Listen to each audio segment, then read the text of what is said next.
예, 안녕하세요. 김현정입니다. 예, 지난 시간까지 자본주의에 대한 정의를 두 개의 동영상을 했는데, 오늘은 그 마지막인 자본주의 세 번째에 대해서 말씀을 드리려고 합니다. 첫 번째는 자본주의는 화폐 시스템이라는 말씀을 드렸고요. 두 번째는 의식주는 필수제라는 말씀을 드렸습니다. 그러면 그 마지막 세 번째로 화폐 시스템 하에서 돌아가는 마지막 자산이라는 것에 대해서 말씀을 좀 드리려고 합니다. 자본주의 세 번째, 의식주의 필수제인 주거, 그것을 포함해서 우리가 형태를 가지고 있는 상품, 물건, 이런 것들을 우리가 자산이라고 부릅니다. 물론 약간 어거지의 의미도 있지만 우리가 자산이라 부르는 것들을 좀 구체적으로 나열을 하자면 금과 은도 자산이 되고요. 부동산도 자산이 됩니다. 또 하나 정부에서 발행하는 채권도 자산이 되기도 합니다. 굉장히 많은 것들이 자산이 되고 있는데요. 화폐 시스템 하에서 우리가 저번에 두 번째 시간에 마음대로 움직일 수 없는 어떤 유형의 물건, 그것을 우리는 통상적으로 자산이라고 부르도록 할게요. 이게 사전적인 정확한 의미는 아니지만 이해를 돕기 위해서 자산이라는 것을 이렇게 지칭을 하도록 하겠습니다. 그러면 여러분들이 지금 현재 세상에서 일어나고 있는 많은 것들을 보시면서 대충 눈치는 채셨겠지만, 자본주의는 화폐 시스템이기 때문에 첫 번째 자본주의 얘기에서 화폐는 어떻게 된다고 그랬죠? 예, 화폐는 항상 그 가치가 하락하도록 설계되어 있다고 분명히 말씀을 드렸습니다. 그 말은 다른 의미로 화폐는 끝없이 찍어내고 늘어나고 양이 줄어들지 않는다고 말씀을 드렸어요. 그런데 두 번째에서 자본주의에서 우리가 그렇게 화폐의 양이 늘어나면 화폐의 양은 상대적으로 그 가치가 하락하게 되어 있습니다. 그래서 의식주가 필요한 것, 우리 필수제인 의식주 같은 경우에 의와 식은 다른 나라에서 우리나라에서 다른 나라 또는 다른 나라에서 우리나라로 언제나 이동이 가능하기 때문에 기본적으로 수요와 공급의 법칙에 의해서 수요가 있으면 즉각적으로 공급이 늘어날 수 있고, 수요가 떨어지면 즉각적으로 또 공급이 줄어들 수 있습니다. 그래서 가격이라는 것을 형성할 때 굉장히 급하게 오르거나 급하게 내리는 것이 잘 통용이 안 돼요. 무슨 얘기냐? 가격이 안정성이 상당히 유지가 된다는 거죠. 그런데 저번에 말씀드렸던 필수제, 주거용 집, 이것은 저번에 말씀드렸을 때 어떻게 말씀드렸냐면 수요가 생기면 바로 공급이 힘들다라고 분명히 말씀을 드렸습니다. 계획을 하고 땅을 파고 집을 짓는데 적어도 3, 4년 정도의 시간이 필요하기 때문에 수요가 갑자기 생겨도 공급하는데 많은 시간이 걸린다라고 말씀을 드렸고요. 그러다 보니 공급이 되기 전까지 가격이 급격히 상승하는 현상을 보입니다. 그리고는 오른 상태에서 내려가지 않는 이유는 통화량의 증가에도 그 중요한 이유가 있기도 하지만 사람의 심리에도 상당히 큰 원인이 있습니다. 무슨 얘기냐? 인간은 기본적으로 자신의 그 손실 또는 손해, 이런 것들을 본능적으로 싫어하는 기질이 있습니다. 어느 사람도 자기가 어떤 물건을 사거나 어떤 것을 필요로 위해 샀을 때 더 싸게 팔려고 하지는 않습니다. 예를 들어서 농부가 시골의 텃밭에 배추를 심었다고 생각을 해볼게요. 배추를 심었는데 다 작황을 해서 수확을 한 후에 팔려고 했는데, 자기가 그 배추를 심기 위해 샀던 배추의 씨앗, 그리고 거기서 배추를 경작하기 위해서 땅을 팠던 노고, 그 다음에 퇴비, 햇빛, 물 주고, 이런 것들에 대한 모든 것들을 원가와 노동력을 감안해서 내가 예를 들어서 그 배추를 작황을 하고 수확을 하기 위해 대략 100만 원 정도의 돈을 들였다 그러면 자기 노동력을 더해서 200만 원이든 300만 원이든 받으려고 하지, 내가 100만 원을 들였을 때 50만 원으로 팔려고 하지는 않습니다. 똑같이 우리가 화폐의 가치가 하락해서 부동산이나 이런 자산의 가격이 어느 수준에 내가 샀던 가격보다 더 싸게 팔려고는 하지 않는다라는 거죠. 이것은 하락의 경직성이라는 표현을 하는데, 자본주의에서는 기본적으로 통화량이 늘어나게 설계가 돼 있기 때문에 가격이 하락한다라기보다는 가격이 오르지 않는다라는 표현을 더 쓰는 것이 적절할 겁니다. 따라서 자본주의 세 번째는 자산 가격은 끝없이 오르도록 설계되어 있다라고 말씀을 드리겠습니다. 그 말은 화폐 가치는 끝없이 하락한다는 것과 같은 말인데요. 그런데 가끔 그런 얘기를 합니다. 일본 같은 경우엔 한 30년간 부동산이 하락을 했는데 그것은 기본적인 원칙에 위배되는 결과가 아니냐라고 말씀을 하시는 분들이 있을 수 있습니다. 또한 그렇게 주장을 하기도 하고요. 그것은 틀린 얘기가 아닌데 여기에는 예외 상황이 있습니다. 무슨 얘기냐? 여러분들에게 분명히 말씀드렸지만 화폐는 늘어나도록 설계가 돼 있고 특히 그 가치는 하락하도록 설계가 되어 있다고 분명히 말씀을 드렸죠. 그런데 여기에 인간의 기본적인 본능, 내가 산 것이 가격이 하락하는 것을 원치 않기 때문에 가격이 하락할 것이라고 예측이 되거나 추측이 되거나 또는 예상이 되면 어떤 행위를 하냐면 그 상품을 구매하려는 행위를 회피하게 됩니다. 그래서 내가 이것이 내려갈 것이다 라고 누가 떠들거나 예측을 하거나 그런 일이 벌어지면 아무도 그것이 필수제라고 해도 사려 하질 않겠죠. 다만 필수제이기 때문에 분명히 누군가는 필요해서 살 수 있습니다. 근데 이 말은 거기에 버블이 형성되기가 전혀 쉽지 않거나 매우 어렵다는 말이 되기도 하죠. 그러니까 저희가 필수제인 부동산을 기초적인 수요는 이때 부동산이 실제 가격이 오르는 것은 기본적인 수요에 의해서 오르는 것이 아닙니다.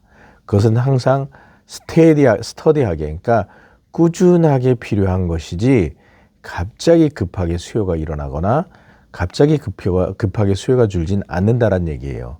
그렇기 때문에 충분히 건축하는 주거용 부동산으로 커버가 가능하지만 가격이 급하게 오르는 것은 과수요가 붙기 때문에 오르는 것입니다. 또 하나 필요하지도 않은데 그것을 구매하기 위해서 모든 통화량을 끌어다가 그것을 매수하는 경우가 생기고 또한 그렇게 매수한 이후에는 그것을 어떻게든 팔지 않으려고 수단과 방법을 가리지 않고 지키려고 하는 겁니다. 물론 이것이 단체의 효력을 발휘를 해서 가격이 내려가지 않게 되는데요.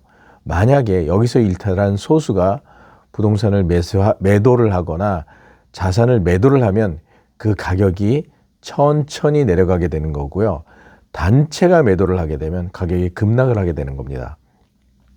그래서 이 자본주의는 자산 가격이 끝없이 상승하게 되어 있는데 일본에서 발생했던 예외의 사례를 한번 제가 말씀을 좀 드려볼게요.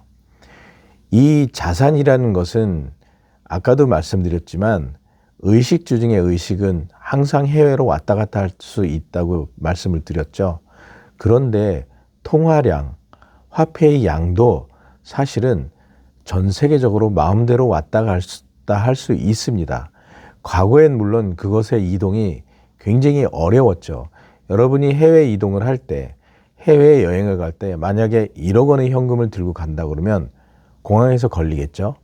한계가 있습니다. 통제를 합니다. 또 하나, 내가 미국의 달러를 아니면 원화를 또는 원화를 화폐로 달러로 바꾸든지 해서 이체를 할 땐 한도가 있습니다.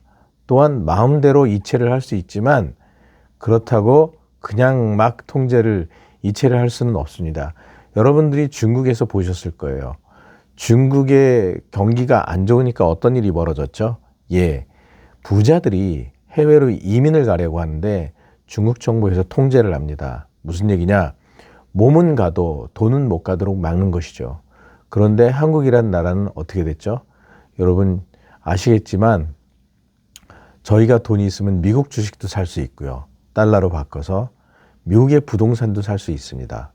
일본의 부동산도 살 수 있고 일본의 주식도 살 수 있습니다. 과거에는 그게 생각보다 상당히 어려웠어요. 하지만 이제는 어떻게 돼 있죠? 왜? 문호가 열려 있었습니다. 열려 있게 되는 건데요. 일본도 그렇게 되면서 자국의 자산 가격이 하락하는 경험을 하면서 돈이 다 해외로 빠져나갔습니다. 무슨 얘기냐? 화폐가 해외로 유출이 됐다는 얘기죠. 우리가 화폐를 아무리 많이 찍어내고 그리고 양이 아무리 늘어도 국내의 자산을 사들이지 않으면 어떻게 되죠? 예, 없는 것과 똑같아요. 일본이 과거에 하와이에 엄청난 투자를 했던 걸 여러분 아마 기억을 하실 겁니다. 하와이 땅의 3분의 1은 일본인들 소유라는 얘기가 들렸다라는 것도 여러분은 알고 계실 거예요. 미국의 통화량보다 일본의 통화량이 더 많이 늘어났습니다. 무슨 얘기냐? 자본주의에서 통화량이 늘어나면 그 통화량의 화폐 가치는 하락한다. 일본이 미국 달러보다 화폐 가치가 하락했죠. 그것은 산업의 발전이 더뎌진 것도 있지만 통화량의 증가도 그 원인이 있습니다. 그런데 통화량이 증가하면 자산 가격이 올라야 되는데 어떤 일이 벌어졌죠? 예, 미국의 자산보다, 그러니까 일본의 자산이 오르지 않고 실제로 내려가는 걸 보였기 때문에 그 통화를 일본인들이 일본 국내의 자산을 사는 데 쓰지 않고 미국의 자산을 사는 데 썼단 얘기예요. 그러면 우리는 어떻게 될까요?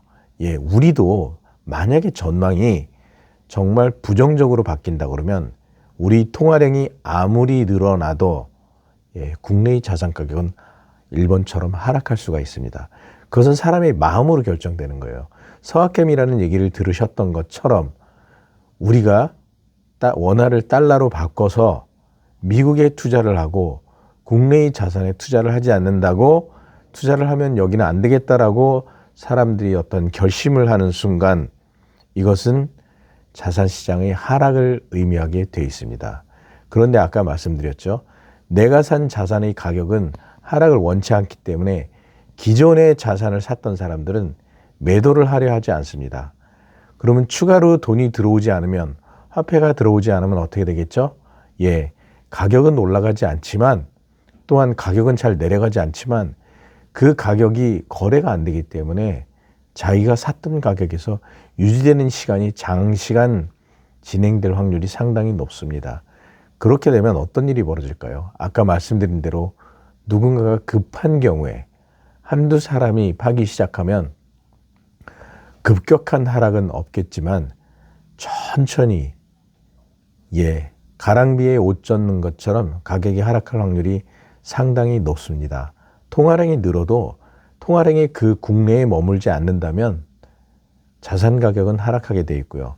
또한 그 통화량을 달러로 바꿀 수 없다면, 국내에서만 돌아다닌다면 그 국내에서의 자산 가격은 비싸겠지만 해외에서 달러로 환전했을 때 굉장히 싸게 느껴질 겁니다.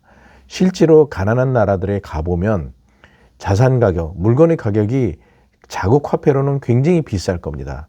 하지만 달러로 바꿔서 들어가면 어떤 인상을 받게 되냐면 굉장히 싸다는 느낌을 갖게 됩니다. 그 말은 그 나라 화폐의 가치가 하락했다라는 것을 의미하고요. 그 나라의 성장성이 담보되지 않는다는 말을 의미하는 것입니다. 여러분들도 잘 보셨겠지만 엔화 가치가 어떻게 돼 있죠? 또한 우리나라 환율의 원화 가치가 어떻게 돼 있죠? 과거 1980년, 90년 때는 800원이었습니다. 900원이었을 때도 너무 원화 가치가 하락했다라고 얘기했는데 지금 얼마죠? 1,400원입니다. 그 얘기는 우리 성장성은 점점 하락하고 화폐 가치는 하락했다는 것을 의미합니다. 그 당시에 800원씩, 1달러에 800원씩 거래됐다는 얘기는 굉장히 성장이 크게 성장할 거다라는 기대치가 있었다는 것을 의미하고요. 지금은 기대치가 없다라는 것을 의미하는 것입니다. 그러면 어떻게 될까요? 아까 말씀드린 대로 자산 가격의 상승은 점차 식을 확률이 높습니다. 그 얘기는 우리 원화를 아무리 많이 찍어내도 어떻게 된다고요? 달러로 환전돼서 해외로 나가게 됩니다. 그러면 막 찍어내면 될까요? 어떤 일이 벌어질까요? 그러면 화폐 가치는 1,400원이 아니고 2,000원, 3,000원이 될 겁니다. 5,000원이 될 거고요. 그런데 5,000원이 됐다고 쳐보자고요. 여러분들이 급여 수준을 올려줄 수 있나요? 예, 못 올려줍니다. 왜? 기본적으로 소득이 있어야, 기업이 장사가 잘 돼야 월급을 올려줄 수 있는데 장사가 안 되면 월급을 오히려 깎아버리게 될 겁니다. 그러면 통화량은 늘어났는데 돈은 다 빠져나갔고요. 소득은 안 늘고 급여는 줄고 물가는 오르는 현상이 전 국토에 다 일어나게 될 겁니다.